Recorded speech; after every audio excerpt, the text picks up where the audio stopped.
ഇപ്പോഴത്തെ ഒരു സക്സസ് എന്ന് പറഞ്ഞിട്ട് കുറേ അധികം വിദ്യാർത്ഥികൾ ഇങ്ങനെ തെറ്റിദ്ധരിച്ചത് ഇൻസ്റ്റാഗ്രാമിൽ കൂടുതൽ ഫോളോവേഴ്സ് ഉണ്ടാവലാണ്. ഇൻസ്റ്റാഗ്രാം മാത്രമല്ല, എല്ലാവിധ പ്ലാറ്റ്ഫോമിലും കൂടുതൽ ഫോളോവേഴ്സ് ഉണ്ടാവലാണ്. നേരത്തെ പറഞ്ഞ പോലെ ഫെയിം ആവലാണ്, നല്ലൊരു വ്ളോഗർ ആവലാണ്, നല്ലൊരു യൂട്യൂബ് ചാനൽ സ്വന്തമായിട്ട് ഉണ്ടാവലാണ്. ഇങ്ങനെയുള്ള കാര്യങ്ങളാണ് ഏറ്റവും പ്രധാനപ്പെട്ട സക്സസ് എന്ന് തെറ്റിദ്ധരിച്ചിട്ട് അതാകാൻ പറ്റാത്ത ഒരു വലിയ വൃന്ദം വിദ്യാർത്ഥികൾ ഭയങ്കര ഡിപ്രഷൻ അടിച്ചുകൊണ്ട് എന്നെ കൊണ്ടൊന്നും പറ്റില്ല, ഞാൻ ഒരു ഇൻട്രോവേർട്ടാണ്, അല്ലെങ്കിൽ എനിക്കിങ്ങനെ സംസാരിക്കാനുള്ള കപ്പാസിറ്റി ഇല്ല, ആണ് സക്സസിൻ്റെ ക്രൈറ്റീരിയ എന്ന് മനസ്സിലാക്കി നിർത്തുന്ന പ്രശ്നം. അതൊരു സക്സസ് അല്ല എന്നുള്ളതല്ല, അതൊരു സക്സസ് ആണ്.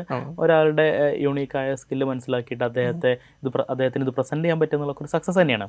പക്ഷേ ഇതാണ് ഒരു അൾട്ടിമേറ്റ് സക്സസ് എന്ന് മനസ്സിലാക്കുമ്പോൾ ഇതിൽ കോൺഫിഡൻസ് നഷ്ടപ്പെട്ട ഒരു വലിയ വിഭാഗം വിദ്യാർത്ഥികൾ, പ്രത്യേകിച്ച് ആൺകുട്ടികൾ.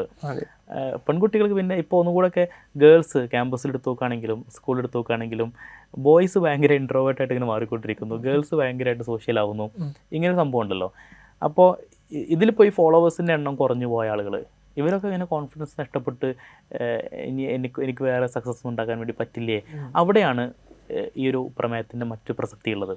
അഥവാ റിയലും തിരിച്ചറിയുക എന്നുള്ളത്. ഇതിപ്പോൾ എല്ലാവരും പറഞ്ഞുകൊണ്ടിരിക്കുന്ന കാര്യം തന്നെയാണ്. പുറത്ത് കാണുന്ന ഈ സെലിബ്രിറ്റികളുടെ ഒരു ആഘോഷവും ആർമാദവും ഒന്നും അല്ല, ഓരോരുത്തർക്കും ഒരു പേഴ്സണൽ ലൈഫ് ഉണ്ട്. അവിടെയാണ് അയാൾ റിയൽ ആയിട്ടുള്ളത്.